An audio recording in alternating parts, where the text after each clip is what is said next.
just sparkling water, guys. It's not beer. Hey, what's going on, guys? So this is Robinhood Journey, episode 9. So a lot has happened since the last episode. Obviously, we got the coronavirus just tanking my portfolio. Let's just get right into it, and I'll show you guys what I mean by this.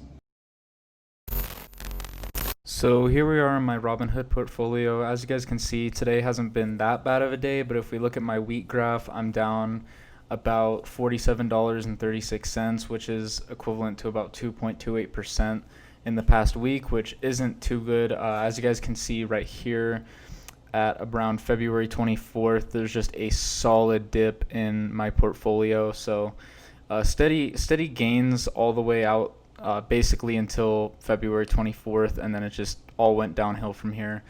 And the reason for this is because of the coronavirus. A lot of stocks that I actually hold in my portfolio are being affected by the coronavirus.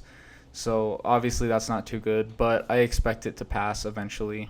So if we scroll down to my stocks down here, not much has changed. As you guys can see, I still have Apple, still have Johnson & Johnson, even though if we go right here, and then if we go to today's return, Apple's has just been getting slaughtered, and as well as Bank of America, mainly because of the coronavirus for Apple, because they actually delayed earnings earlier this week because of the coronavirus. But none of my stocks have really been doing too well for today, at least. I don't think I'm positive on any of them, so that's not too good. But I'm not really stressing about it too much because I think this is just temporary. I mean, markets can't be down forever. But if we go back to total return here, I'm still positive on a lot of my stocks. Bank of America was sort of a disappointing one because I've been positive on this one for a long time, and then I just recently went negative and it just tanked it. So like I'm down $7.75, but I'm holding the stock for its dividend yield, not really for long-term gains.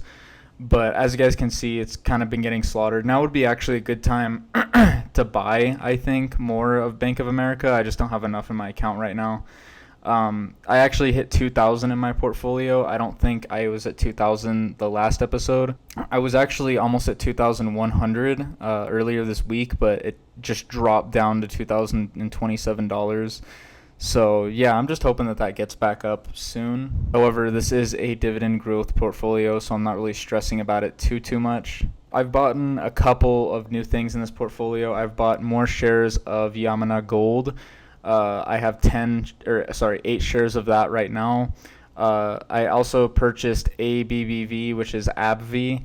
I only have 1 share of that, but it is actually doing not too bad for me right now. I bought it for its dividend yield. Every stock that I have in my portfolio right now is for its dividend yield. I actually sold off AMD because I was actually a shareholder of AMD, and it was doing really well, and I'm actually glad that I sold when I did because I was able to collect that profit and use it to buy more of this Yamana Gold and also this AbbVie stock.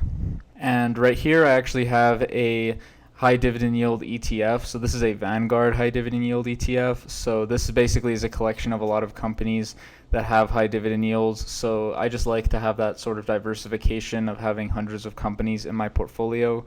This stock isn't doing too well, especially in the recent events. It was doing decently when I bought it.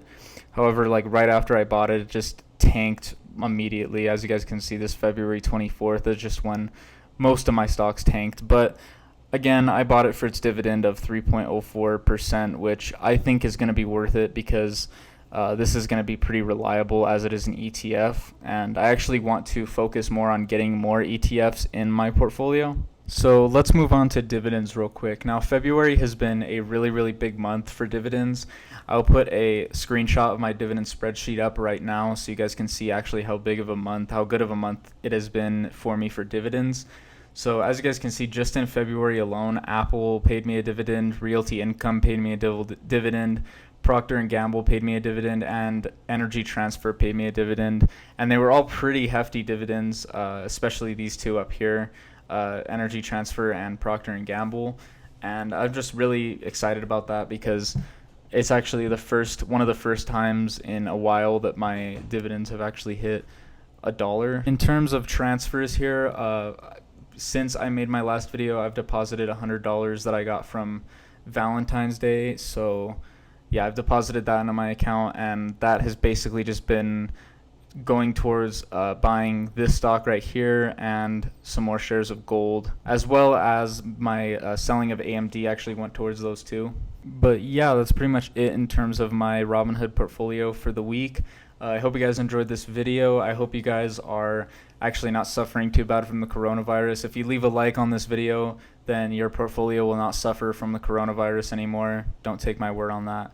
But if you guys enjoyed this video, please leave a like on it and please subscribe. And if you guys are actually interested in joining the trading platform that I'm on right now, please click my link in the description and my referral link, because it will give you a free stock when you sign up, and it will also give me a free stock when you sign up. So it's just kind of a good way to help each other out. And yeah, I hope you guys enjoyed this video, and I will see you guys in the next one.